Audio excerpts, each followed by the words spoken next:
Yo, what's going on, everybody? We are back with a great guest. We're going to do a recap over the fights this past weekend of UFC Noche. I'm super pumped to talk about this. I've been thinking about it since Saturday, and I have a great guest joining me today to help me talk about this. Everyone, this is the Rambling Dad. Please go like, subscribe, check out his channel. He's the man. Dope interviews that he does over there. Welcome to the show, bro. What's happening, brother? Thanks for having me. Glad Man, to get on your show rather than you joining us for once. I know, right, bro? I'm always telling my audience go check y'all out, and then I was like, well, what if I get one of them on for Monday or Sunday or something? That's what it's all about. As Ola always says, man, rising tide raises all ships. That's it. That's the tattoo, brother. That is the new tattoo. Um, so we're gonna keep it pretty short today, folks. We're not gonna do an hour. We're just gonna keep it 30 minutes. But I just want to break down really the 10 fights we have from start to beginning, and just kind of get your thoughts, bro, over the fights, over the production, what you thought about the Sphere. Um, So first off, bro, before we get into Raul Rosas, what did you think about the event, man? Man, it was slick from start to finish. Actually, because we were on the live stream for the main event, I'm gonna need to go back and watch it where I'm not distracted by anything, so I can fully focus on all the videos and everything that they put up. Like from the changing borders around the fighters. One thing that I really liked is when they put like the giant fighter over the octagon and they were looking down at the crowd. Like, imagine being there, seeing that man, like giants like, above you, staring down that are about to get into the octagon and just face off. I was like, mate, that is absolutely incredible. But for the videos that they put up, I'm gonna need to go back and watch them again without anything distracting me. Because, like I say, live streaming it, speaking to Ola, chatting through as we were doing it, and had the headphones on. I never had the full experience, but what I did see was incredible. Shout out Ola, by the way, dude. Y'all go check out the Fight Week show, by the way, where they were doing the live fight companion if you want to see their reaction to it. I bet that was kind of hard too, watching it like that, bro. Because do you have the sound on or no? Yeah, man. Like, but you've got to knock it down a bit. You know what I mean? Because if Yeah. that starts peaking on YouTube whilst you're doing a live, they'll just cut your stream, I think, Yeah, bro. or it'll flag for copyright or something. Yeah, man, because that makes sense why you didn't really get the full effects. We were sitting there listening to the intros, the breakdown as they started the show, what like this movie Yeah. was, like the Conquistadors, the Mexican Spirit, like what each one meant when they were going through. I mean, dude, they were Hmm. badass, bro. The production of it, bro, was fucking beautiful. That drone they had flying around it. Yeah. I mean, I was wondering too, like, because they've never shown the sphere like this, like live. So I was like, are they even gonna show us like the whole angle of it? How's it even gonna look? Hmm. Where's the octagon gonna be? But bro, it was fucking beautiful. They everything they See, did. see when they went to the camera that was like right at the back over all of the fans looking down at the octagon, and then but it was like centered as well. It just looked fucking amazing, man. And then One Dana, and done, my ass. Like they're going back there. They are definitely going bro, back they there. Dana was talking about everyone was saying he should do something for America for like July 4th. And I was like, yeah, you fucking should. Like next year, do one July 4th, do it for America. You did Independence Hmm. Day, and then next year you could switch it up for another country. International Fight Week or something there. You know what I mean? Because that's July as well, isn't it? So why Mhm. not? You could do a Brazilian one, maybe one for the Russians, Chinese, Japan. Hmm. But now, bro, another thing too, like you said, was dope. When the fighters that were 50 feet tall, imagine being in the octagon, bro, and then looking up and seeing yourself like that. Like they had your I know. the weight, the height, everything, bro. The details are unbelievable, and apparently there was a ton of Easter eggs in there as well. Which again, I'm gonna need go back and have a proper little look to see what Easter eggs you can see in there, because apparently there was some sick ones. Like, So the production was amazing, bro. What I'm seeing on Twitter right now, though, is getting a good bit of hate for the fights. The production in the Sphere was amazing, bro. But hmm.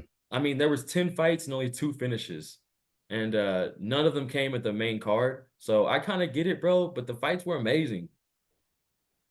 Absolute banger after banger after banger until it got to that co-main event, which kind of sucked the air out of it. Like, I was gutted about that. I mean, I don't know if you want to start talking about that one now, but I was gutted about the co-main event. And the main event, I think maybe a lot of people wanted Sean O'Malley to win, and that's why they're a bit sore about it. But I'm happy for Murad, man.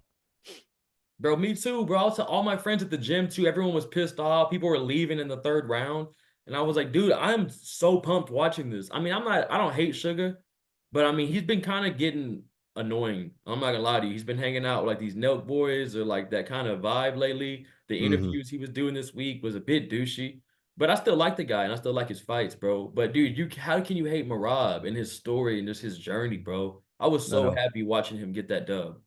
Hmm. And I spoke to Matt Fravola a few months ago, and he told me even then, months ago, he said Marab's the boy to get it done. Like he will beat Sugar Sean, and he will become the champion. Like Hey, in 50-45, I don't know where the fuck these 48-47s came from. Dominated wild, him, innit? bro. Hmm. Dominated him. It was a weird performance for Sugar, though. Yeah, I mean, he didn't really seem to have like much answer for anything. He didn't seem like himself. He wasn't confident. He wasn't springy on his feet. He wasn't even like seeing the fifth round when he started using the teep kicks and he started actually putting a little bit into him and using the range. Like he seemed to hurt him when he hit him with that teep into the stomach. And I thought, oh, this is what you should have been doing for the last 5 rounds. But you've just let him push his game for the last 4. But there is one thing I will say is every time Sugar threw, Marab would jump the length of himself away. He did not want to get touched by those punches. Or he instantly shoot once he felt one of those Mhm. punches. And another thing I was saying too to everybody, Sugar looked not as lean, not as muscular this fight. Yeah. But before we get into all that, bro, before we do a deeper breakdown, let's start off with the first fight of the night here. So we got Raul Rosas Jr. versus, good luck saying this name. I'm just gonna say his nickname, the Mongolian Arika Lang. Airbender. Oh, shout out the Rambling Dad, baby. Shout out McDade. The Mongolian Murderer is a sick nickname as well, though, isn't it? That Sick is absolutely nickname. incredible.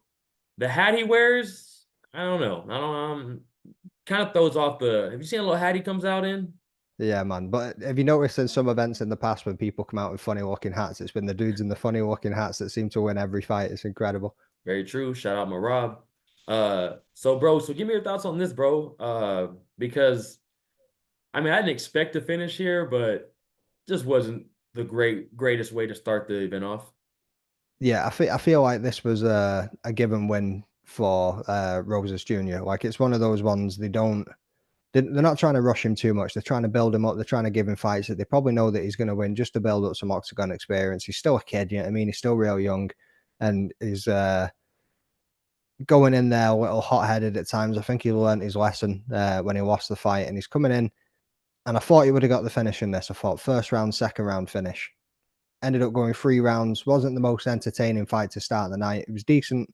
He got the job done, but I actually missed the first round as well, to be honest. Like I said, I was driving back from England to Scotland, so I missed the first round because I got stuck in traffic and lane closures and all sorts driving at night. I know how that But for shit. the second round and third round, I was just like, It could have been more entertaining, bro. He could have kept the action going a lot more than what he did, and he could have possibly got a finish in the second, man. You really didn't miss much in the first round or this fight, to be honest. Like I said, it yeah. wasn't the most exciting. It was a good fight, but I mean, just for this card and the event and how hype everyone was, it just didn't really deliver on that to me personally. But I mean, good win for him. Hmm. Like I say, it's just a bit of experience for a young man in it. Yeah, 19 years, man. At 19 years old, man, I can't even. I forgot what I was even doing at 19 years old. I wasn't fighting in the UFC. I didn't even have an Yeah, MMA fight at definitely. 19 years old. You know what I'm saying? Getting wrecked with your mates doing absolutely nothing. Yeah. He's fighting on the spear card for Mexican Independence Day, starting the night off. Hmm. And shout out all the Chiwiwis, huh? Oh yeah, chee wee wee. I even get my daughter saying that. So after that, man, so that kind of had the night going, and then second fight of Hmm. the night was it was Chavez versus Van, right? Yeah, man. Edgar Chairez versus Van. What a fight this was, by the way. That was a scrap. That got the energy Hmm. up. That got the energy going, man. That was a scrap. I was on the prediction show last week with Will, Jordan, and Ola.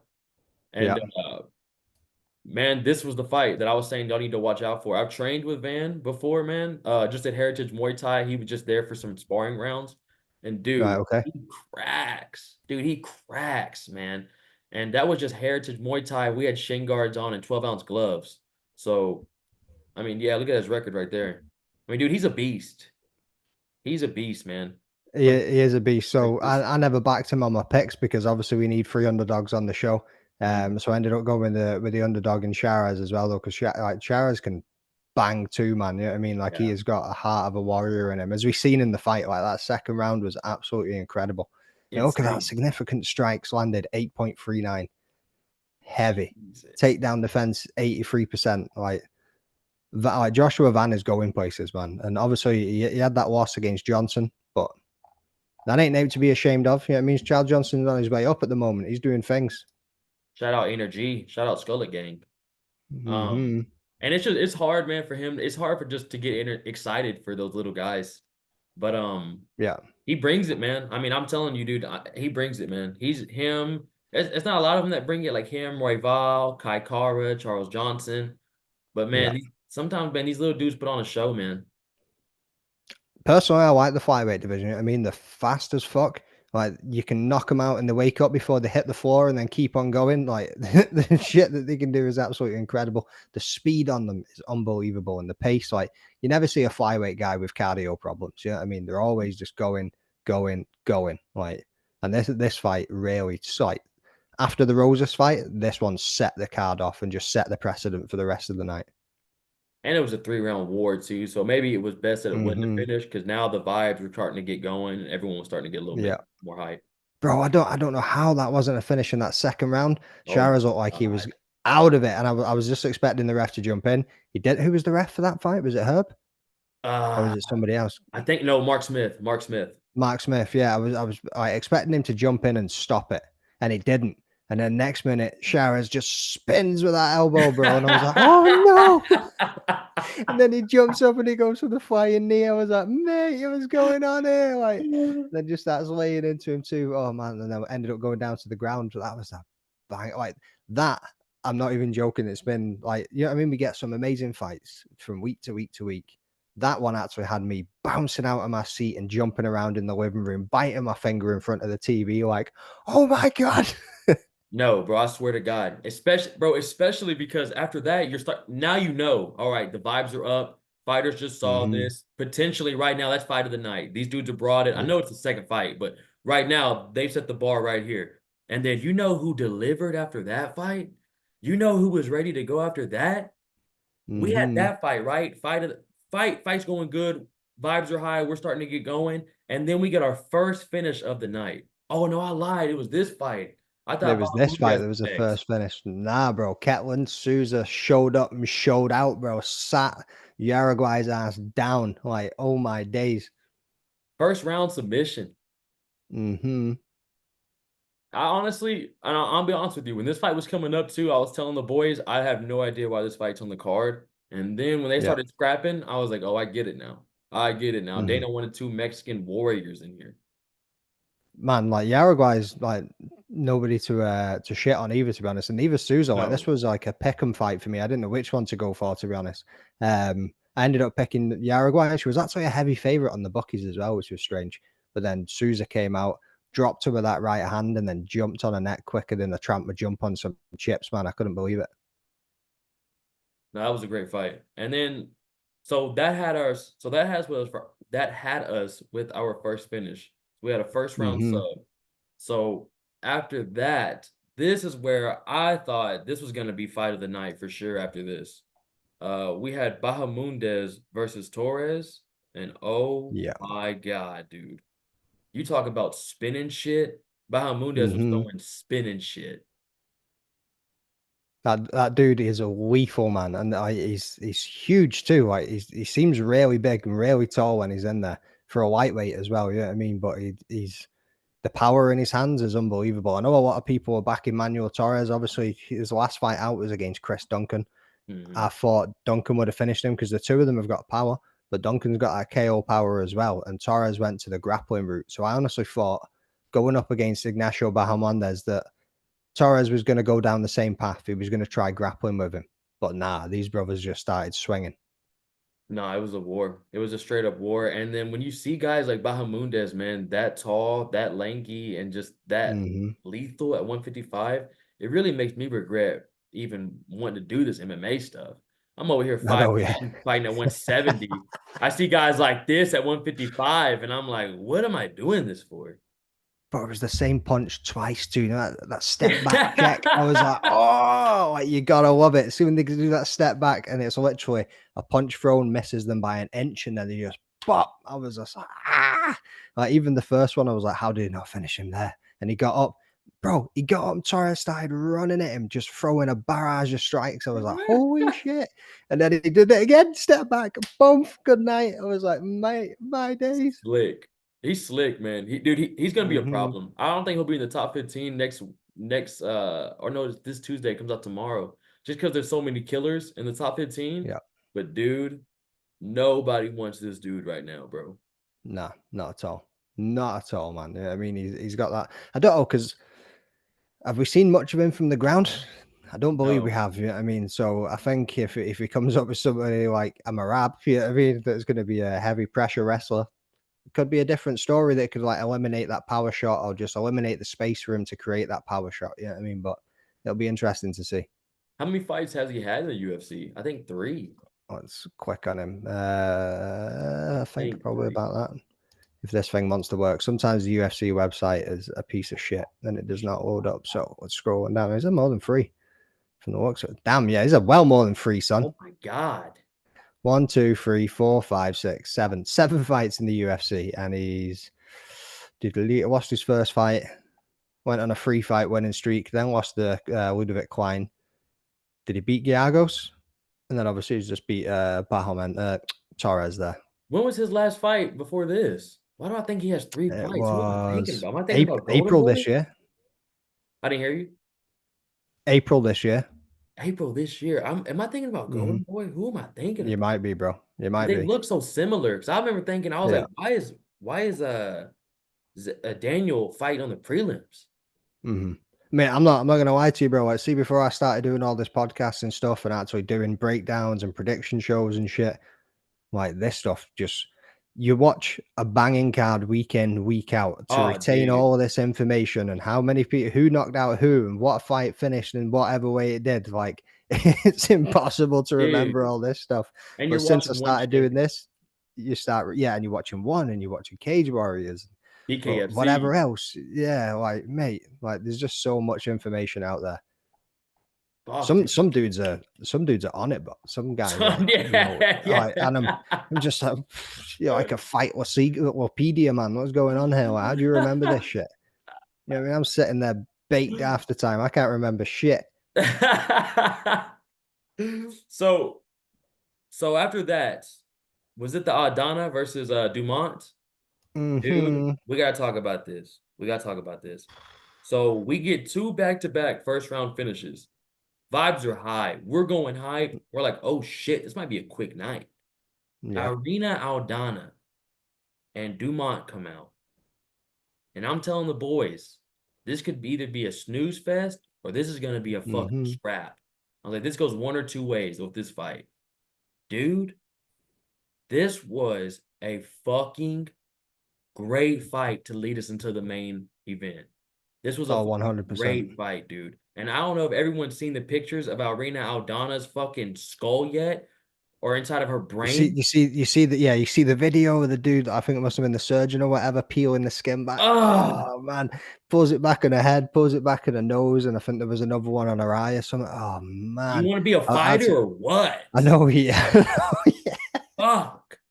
That's Bro, you could have dipped fries in that shit. Like, oh mate, ah, fucking that's almost as bad as the unbelievable. RoboCop one, Oh or yeah, maybe 100%. Oh, worse. that's it. So I was thinking about doing a video on it. Like I've got the clip and everything there of the head getting cut, and I was like, would YouTube flag this if I put this up for like gross, like seriously gory content? Would this be allowed to go up? Yeah, I mean, because it is a gruesome image. And then doctors have done a great job from the looks of it, but she's still all swollen up. And I mean, you talk about it being a great fight.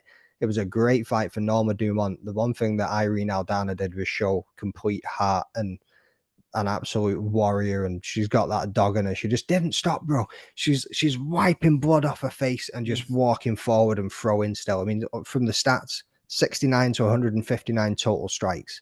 Yeah, I mean, and then you're looking significant strikes, every single one, Yeah. according to this. Norma Dumont was a Hey, she's built significant like a strike, tank. Dumont's built bro. like she fights at 135. Hmm. I mean, Aldana's really tall as well. I thought, and I quite like Alrina Aldana. I thought she was going to win it. I picked her, and Norma Dumont came out and surprised us all, man. Well, it surprised me anyway. I wasn't expecting her to come out the way that she did. She was ferocious, bro. She did not stop. Man, shout out Arena Aldana, man. I literally just couldn't imagine what the recovery is at. Like, Hmm. oh man, like what your face feels like the next morning, like what your just Oh, I bet everything it's feels so. like. I mean, her eye's still closed. She's still all swollen up. Still can't see out Yeah. of one eye. And mate, the things that these like people shit on women's MMA, but the stuff that some of these women put themselves through, I get it. A lot of them are 3 round decision fights, like. Hmm. But again, like you're gonna look at it, like you're looking at top tier athletes. So even the average biological male and female, males are always going to be stronger. Yeah, I mean, like it's just the way that it is. The punches are going to connect harder. You're going to see more KOs than what you'll see from women. But then even at the peak of the game, it's still going to be the same when you see that balance because everybody's at the peak of the game. But bro, some of these ladies are technical as shit. Like Hmm. honestly, like, and all the people that shit on it, you step in there with that woman, she'd kick your ass, son. She And fucking then you crack, see, dude. Some of these females bro. fucking crack. Mm-hmm. Like welterweight men.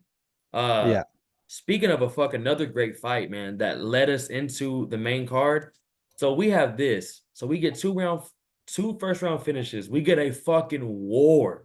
We get a fucking female war. We lead into the first movie. It was amazing. The movie's yeah. amazing. The setup, the backstory, everything about it's amazing. And then we get O'Day Osborne versus Hornado Rodriguez. Dude, Banger. I have never seen he pulled a Gerald Mearshart. I've never seen a dude He get his did, didn't ass it? whooped that bad, bro. And continue to not only win the fight, but go 2 more rounds after that. Yeah. What were y'all thinking? He, That was the start of y'all's companion, huh? yeah, that was the first fight of the companion. I picked Rodriguez, and Damn. Ola had picked Ode Osborne. So obviously we're sitting at the top of the table, so it was a little bit more competitive for us watching it. And when he got dropped, oh, obviously when Ode dropped him, man, I'm like, oh, Ola was buzzing. And then when Rodriguez came back and just had that like sick recovery, bro, and then just pinned him down for the next two and just kind of, I mean, Ode was throwing from on his back. You know what I mean? He was throwing, and the scrambles were sick. Like the sprawls was like the whole fight was just epic for a 3 round fight. Can't believe we never got a finish. That would have just been like the cherry on the cake for that one, but treated Especially to because the three press rounds. conference, the amount of shit they were talking at the press conference and at the Hmm. weigh-ins, I was like, this Yeah, better not be like Manel Kopp and fucking I know. Yeah, you know what I'm talking about? Manel Kopp and yeah, Makayev. This and better not fucking be like Makayev. that. Yeah, But that was a nah, fucking they went slap straight for what for they it. did though. Hmm. Oh, they dropped him too. Dropped him. I even said to Beautiful Ola on the combo. live stream, like I was like, he's getting pieced up now, and I was like, but he knows that power's there. He knows if he can Mhm. land one, he's gonna drop him again. And Odie even said to him, I knocked out the guy that you lost against. Like and he tried to do MMA maths himself, like trying to get in his head, but bro, banger of a fight. Banger of a fight. Let's talk about a fucking real banger of a fight. Let's get to this fight of the potential year right here. Top Oh three yes. fights of the entire year. Joe Rogan called it the Hmm. best fight he's ever seen in his life. Maybe he was caught up Yeah. in the moment because I've seen some like Robbie Lawler, McDonald, John Hmm. Jones Gustafson. Like, Yeah. but I get it though. When you're in that moment, the sphere and how, dude, we were screaming from start to end, bro. This was fucking amazing. It's crazy when you look at it. Like we said before, that first fight, well, the second fight of the night, we were like, fight of the night. You know what I mean? Joshua Van fight. It was like everybody was saying fight of the night, and it's like it's only the second fight.